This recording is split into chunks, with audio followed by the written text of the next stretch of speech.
La priorité, c'est de faire entrer cette institution un peu plus dans la modernité, avec des méthodes de gouvernance nouvelles, celles qui sont propres à ma manière d'être, à ma façon de pouvoir faire évoluer les choses.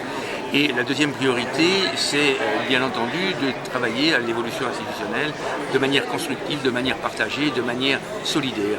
Dans la première des priorités s'inscrit également et principalement l'action, les compétences régaliennes du département, à savoir tout ce qui concerne le social, tout ce qui concerne la protection, tout ce qui concerne la mise en valeur de notre patrimoine, de nos infrastructures, de remettre à niveau les réseaux de la manière la plus efficiente possible.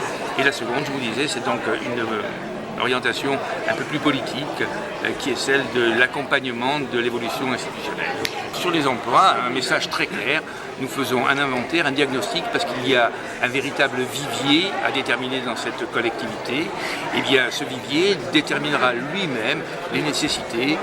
On va voir dans quel secteur, dans quel domaine, dans quel service il y a des besoins et dans quel domaine, dans quel secteur, dans quel service il faut réorienter, réorganiser les choses. J'ai annoncé dans mon discours introductif qu'il y aura un moratoire, donc une absence totale d'embauche, tant que l'étude que nous avons lancée et que nous poursuivrons donc jusqu'à son terme sur l'évolution, sur le diagnostic de l'ARH, des ressources humaines sur le département.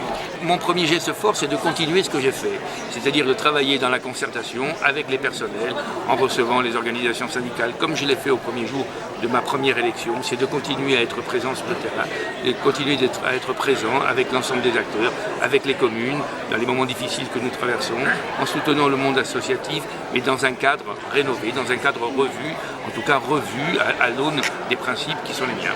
Chacun dirige l'institution avec ses valeurs, avec sa manière de fonctionner.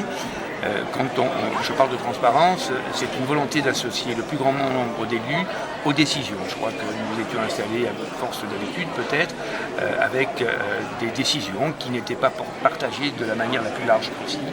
Je pense que le mouvement nationaliste, à travers la branche armée, a déposé les armes, qui veut donc s'inscrire dans un débat démocratique et qu'à ce titre, c'est un geste fort.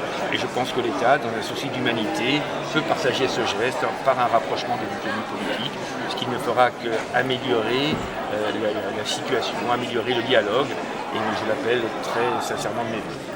J'ai du mal à imaginer, à penser que la visite de François Tate, qui est venu, entre autres, saluer une personne qui l'a aidé, accompagné pendant la campagne des municipales, à savoir Sylvie Rett. Il y avait également la présence d'une conseillère départementale nouvellement élue. Il y avait d'autres conseillers départementaux et d'autres maires présents pour partager un moment d'amitié et de convivialité. Lire à travers cette présence un acte politique aussi fort me surprend. Je crois que la démocratie s'exprime à travers les urnes et François Tate a tout simplement respecté la volonté des urnes.